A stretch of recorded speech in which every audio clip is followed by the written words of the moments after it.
Novamente convosco, pela graça de Deus, apresentando fé perfeita, que é o pão nosso que vem do céu a cada dia. Nós estamos aqui apresentando o Evangelho de Jesus Cristo como ele é. Nestes programas especiais estamos falando sobre, respondendo a algumas perguntas que os nossos telespectadores nos fazem comumente através de cartas, e-mails e de telefonemas, e com isto aproveitando para trazer um esclarecimento daquilo que nós temos apresentado aqui dentro deste programa, e é uma pena que o tempo seja tão escasso, tão resumido, que nós, quando estamos nos adentrando e tentando trazer à luz e ser mais claro, somos chamados a parar. Mas estamos desde o programa passado falando sobre o ministério de um profeta, baseado no versículo 13 do capítulo 11 de São Mateus, que diz que a lei e os profetas da lei profetizaram até João. Então tivemos a oportunidade de esclarecer aos nossos telespectadores que o que Jesus estava dizendo era que a lei e os profetas da lei profetizaram até João, porque de Cristo, em Cristo se estabelece a graça, e então há profetas da graça no Novo Testamento. É tão claro porque a Bíblia fala, Jesus é profeta dos profetas, veio depois de João.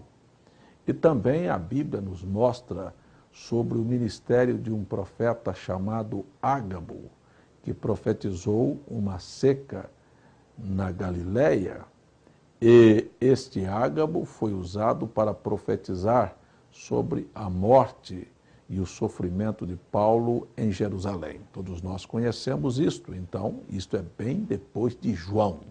Não fique com um versículo isolado das Escrituras. Jesus prometeu nos enviar profetas, e Jesus disse que antes do arrebatamento Elias viria, antes do dia grande e terrível do Senhor, para restaurar todas as coisas. Ora, amigo telespectador, eu tenho certeza que você sabe que crer na Bíblia, na letra, no papel, é uma coisa simples. E muitas pessoas dizem que creem. Mas você já percebeu a dificuldade que é para reconhecer quando estas letras se tornam carne? Deixa eu te dar uma ideia. O profeta Isaías disse que uma virgem haveria de conceber. Ora, esta escritura falava a respeito do Messias. E todos os sacerdotes, a cada sábado, nas suas sinagogas, liam estas escrituras ao povo. E todas as moças e mulheres estavam familiarizadas que um dia uma virgem haveria de conceber e dar à luz um filho. Mas um dia uma moça que nunca imaginou que aquelas letras iam se transformar em carne na vida dela. Era uma donzela limpa, era uma virgem. Deixa eu dizer para você, coisa muito difícil de se encontrar em nossos dias. Moças virgens, porque todas elas são tocadas, pegadas, beijadas, apalpadas e possuídas sexualmente, muito jovens. Quase não temos mais. O senhor está falando aonde, pastor? Lá no mundão, né? Não, estou falando até mesmo dentro das igrejas, aquelas que carregam a Bíblia. Poucas são virgens que nunca foram tocadas, nunca tiveram suas mãos acariciadas por um homem, nunca foram beijadas, pegadas e abraçadas. Não estou falando nem de serem possuídas sexualmente, porque isto chama-se na Bíblia de fornicação, e lugar para fornicar é no inferno e não no céu. Mas eu quero completar este pensamento para você aqui. Uma moça virgem. A história fala que talvez ela tivesse como que 17 anos, e ela tinha ido no poço buscar água para sua mãe, quando um anjo veio a ela e disse: você é a escolhida. Você é a moça que está escrito aqui, ó, que vai se engravidar sem ter contato com o homem. Você é a virgem escolhida. Ora, esta letra está agora materializada na carne daquela mulher. Ela era esta letra, e esta letra era ela. Amigo, isto não é uma coisa fácil de se entender, porque a Bíblia diz que até o próprio noivo, o próprio esposo, que era José, quis abandoná-la.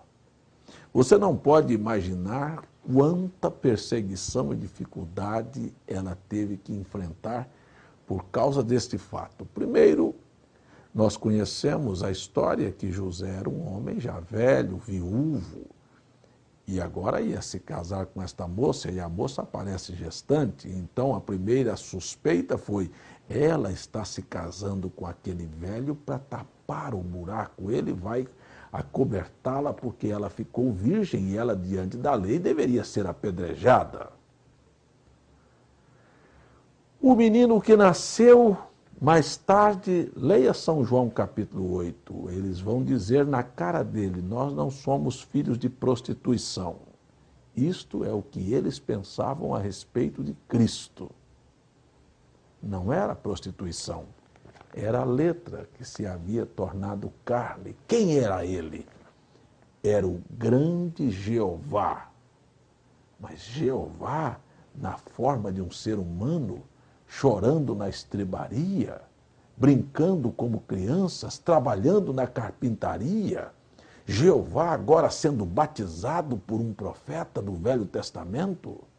Jeová naquele homem. Não.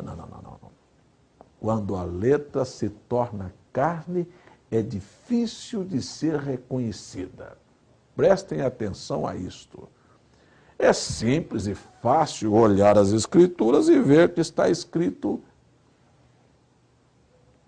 Elias virá primeiro e restaurará todas as coisas. Ou, eis que eu vos envio o profeta Elias antes do dia grande e terrível do Senhor. É interessante.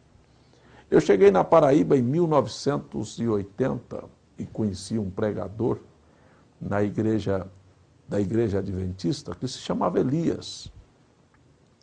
E era um homem versado nas Escrituras, em Campina Grande. E eu abri Malaquias 4 e li para ele sobre esta profecia. E o perguntei: irmão, com o conhecimento que o senhor tem da Bíblia, o senhor acha que esta profecia, que Elias viria antes do grande e terrível dia do Senhor, já se cumpriu ou irá se cumprir? E ele olhou e depois virou para mim e me disse: olha, irmão, esta escritura ainda irá se cumprir. E eu disse para ele calmamente, tranquilamente, confiante, certo, como estou dizendo para você, meu irmão telespectador: esta escritura se cumpriu nos nossos dias. Esta escritura se materializou na vida de um homem, se tornou carne. Será que foi reconhecida? Não. Será que você entendeu isto? Ora, amigo telespectador, aquele velho ancião, muitos anos de denominação, pregador, há muitos anos, e então comecei a falar com ele sobre o ministério de um profeta para esta geração. E quando disse para ele que o ponto de partida deste profeta era o batismo em nome do Senhor Jesus Cristo, e mostrei a ele a inexistência da Trindade na Bíblia, creia-me, porque esta Bíblia é a verdade e eu estou dizendo a verdade para você. Aquele velho pregador, aquele ancião levantou suas mãos e 2 lágrimas rolaram na sua face e ele disse: oh, graças a Deus, eu sabia que Deus tinha um povo na terra. e o arrebatamento ainda não tinha acontecido, porque eu nunca criei nesta doutrina da Trindade e esta tem sido uma batalha para mim dentro das igrejas. Quer que eu te diga o resto da história? Ele saiu daquela denominação e nós o batizamos no batismo bíblico em nome do Senhor Jesus Cristo. Hoje ele descansa na glória, esperando que o último eleito, talvez seja você, venha tomar conhecimento deste fato e nós então estejamos prontos para ir para casa deste grande êxodo que está acontecendo através desta mensagem. Deus está chamando o seu povo. Não viemos aqui para competir com ninguém. Não estamos aqui atrás de fazer um proselitismo. Não viemos aqui formar mais uma denominação ou tomar o dinheiro das pessoas. Há uma preocupação, preste atenção, em cada mensagem que você assiste através deste programa, há uma preocupação. É de encontrar a última ovelha perdida. É chamar você para voltar para a Bíblia, porque esta é a missão de um verdadeiro profeta. Não é chamar a atenção do povo para si, mas é levar o povo a crer no que está escrito. Em São Mateus, capítulo 24, verso 24, Jesus disse que nós deveríamos estar plenamente, sermos cautelosos, porque muitos falsos cristos, preste atenção, a palavra Cristo quer dizer ungido. Muitos falsos ungidos apareceriam e muitos falsos profetas, pregadores, que vem prometendo bênção e bênção e bênção e nunca diz que a sua vida está errada aqui, ali e acolá e que você precisa acertar a sua vida, senão você vai ser enganado. Ser deixado para trás. Arrebatamento é um assunto fora de moda.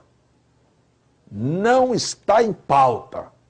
Foi cortado na linguagem dos púlpitos. Quando se lembra, Jesus vai vir, mas sei lá quando, viu? Por quê? Porque não podem ver que estas letras se tornaram carne, que Elias já veio.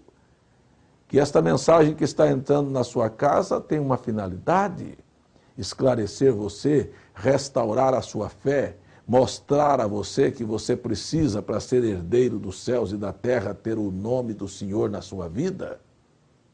Ei, que você precisa sair do paganismo, que a restauração chegou, que não irá para o celeiro a palha, mas apenas o grão. É preciso ter a mesma fé apostólica. E esta é a finalidade de um profeta vir à terra. É óbvio que Deus sempre vindicou o ministério dos profetas, e eu quero lembrar a você que não foi diferente. Agora, com o nascimento do profeta William Branham, uma coluna de fogo pairou sobre o seu berço, uma voz falou com ele quando ele tinha 7 anos de idade. Não, nunca fumes ou bebas ou contamines o teu corpo, porque haverá uma obra para realizares quando fores de maior idade. Em 1946, quero dizer, em 1933, esta mesma coluna de fogo se tornou visível diante de uma multidão de quase 5.000 pessoas. Uns correram, outros desmaiaram, outros glorificaram a Deus, e o jornal da cidade publicou esta matéria: luz misteriosa sobre a cabeça de um ministro. Daquela grande luz, dentro do rio Ohio, em 15 de junho de 1933, saiu uma voz, como João Batista foi enviado como precursor para a minha primeira vinda, tua mensagem precursará a minha segunda vinda e preparará um povo para o arrebatamento.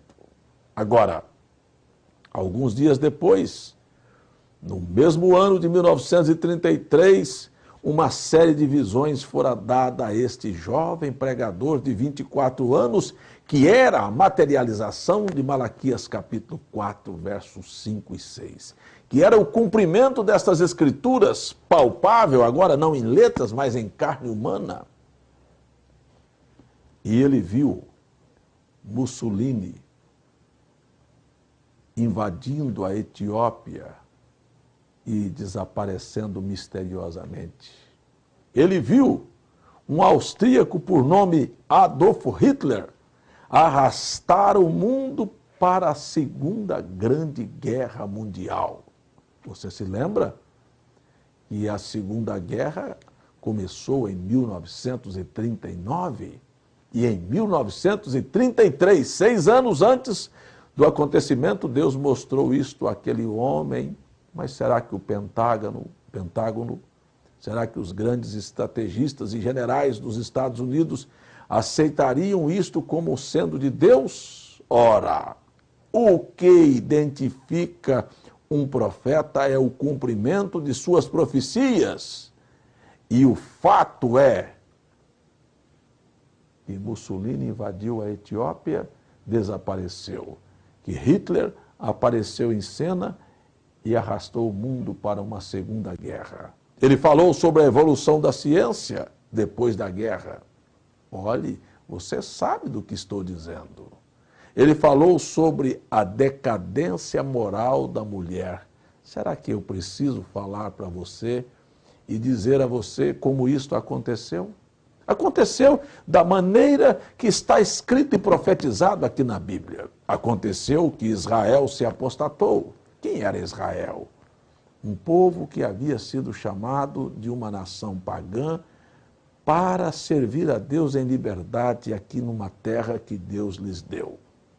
Como é que nasceu os Estados Unidos da América?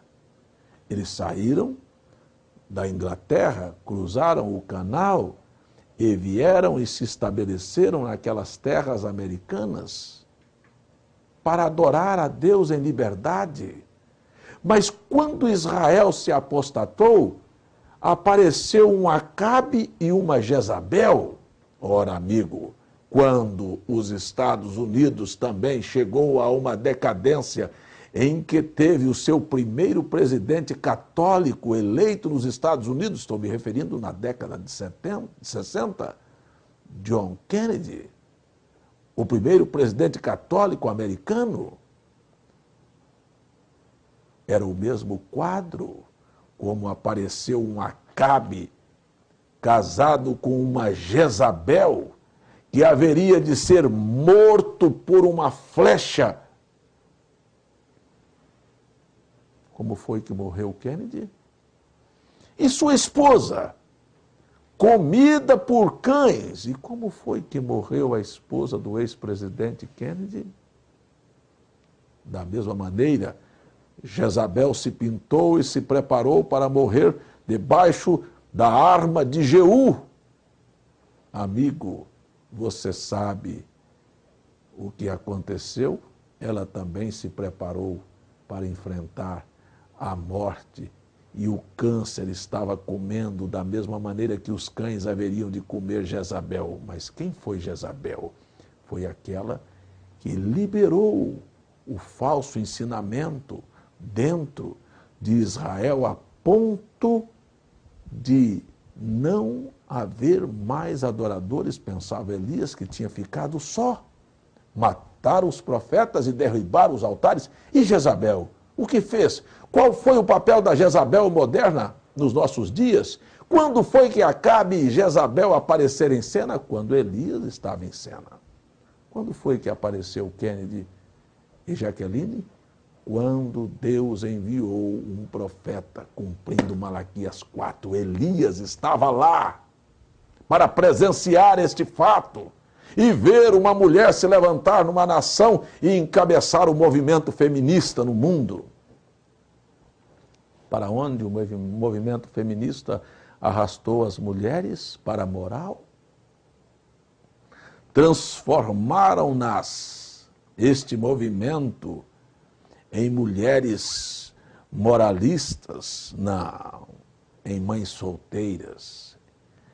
encheu o mundo de filhos bastardos, transformou as mulheres em mercadoria barata, em produtos de sexo, de prostituição, acabou com os valores morais. Não existe mais damas, não existe mais virgens, não existe mais senhoras honradas. Você não pode olhar e não pode perceber pelas vestes quem é prostituta e quem é uma senhora séria. Estão todas no mesmo barco. Não se lembra de Jezabel? Este é o mesmo quadro. Foi assim que Deus cumpriu as Escrituras diante dos nossos olhos nestes dias, dando-nos o maior ministério que esta terra já presenciou. Nunca houve tantas curas, tantas libertações e tanta manifestação do sobrenatural como aconteceu no ministério de William Branham, e até os críticos deste ministério sabem que estou falando a verdade. E estes que se apresentam hoje, porque foi sempre assim, sabem que são discípulos disfarçados de William Branham e não puderam permanecer em seus ensinamentos e fundaram estas igrejas que fazem da cura divina uma ponta de lança para adquirir recursos e enganar as pessoas. Amigo, eu quero terminar o programa dizendo a você, mais uma vez, Elias veio, não reconheceram. O próprio Cristo que foi precursado por Elias veio e a maioria dos habitantes da terra não souberam que ele houvera vindo. Você acha que será diferente nos nossos dias? Eu vou dizer uma coisa para você para terminarmos o programa. Quero falar a você. Elias veio, é o precursor da segunda vinda de Cristo. Não veio de nenhuma denominação. Se viesse dos batistas, os batistas o haviam apoiado e aceitado. Se viesse dos presbiterianos, da mesma maneira. Se viesse da Assembleia de Deus, os assembleianos estavam propagando que Elias veio, mas ele não veio de nenhuma delas. Ele veio dizendo que todas elas precisam de se consertarem, largar o paganismo para trás, largar os falsos ensinamentos, virar as costas para o mundo, morrerem para si, não viverem nem para si, nem para a sociedade, mas viverem para Deus e se prepararem para este grande evento que nós estamos por presenciar, que é o arrebatamento. Eu fui chamado para parar. A mensagem de Elias visitou a sua casa nesta manhã através deste programa, dizendo a você, não creia e não tenha dúvidas do que eu estou te dizendo. Elias já veio e eles não souberam. Deus se manifestou na terra através de um profeta, falou sua palavra, predisse coisas que nós estamos vendo acontecer diante dos nossos olhos, como, por exemplo, a quebradeira dos Estados Unidos e todo o mundo seguindo os mesmos passos. Estamos por ver, simplesmente agora, nos nossos dias, o que acontecerá quando o poder monetário terá que quebrar para que as nações se curvem a quem possui o ouro do mundo. Hein? Eu não quero estar aqui para esta hora. Para que então o próprio diabo se encarne num homem que hoje é chamado de falso profeta e que já atuou como ministério do anticristo, mas que será a besta. Não. Quando este poder descer para encarnar num homem, a noiva sobe no arrebatamento. Estou me preparando para esta hora e chamando você para estar preparado para este momento. Este é o programa Fé Perfeita e o que ele propõe a você nesta hora. Estar pronto, estar preparado. Elias veio para nos aprontar, para encontrar com o nosso Senhor Jesus Cristo nos ares.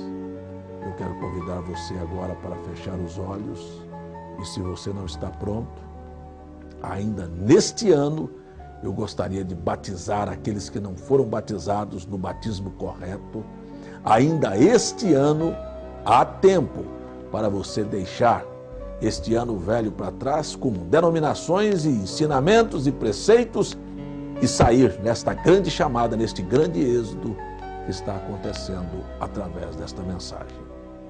Pai, eu entrego agora estes que assistiram este programa em Tuas mãos e peço, Senhor, que o Senhor mostre para eles estas verdades aqui na Tua palavra e dê a eles um entendimento aberto para compreenderem as Escrituras e se salvarem da iminente catástrofe que o Senhor trará sobre a terra.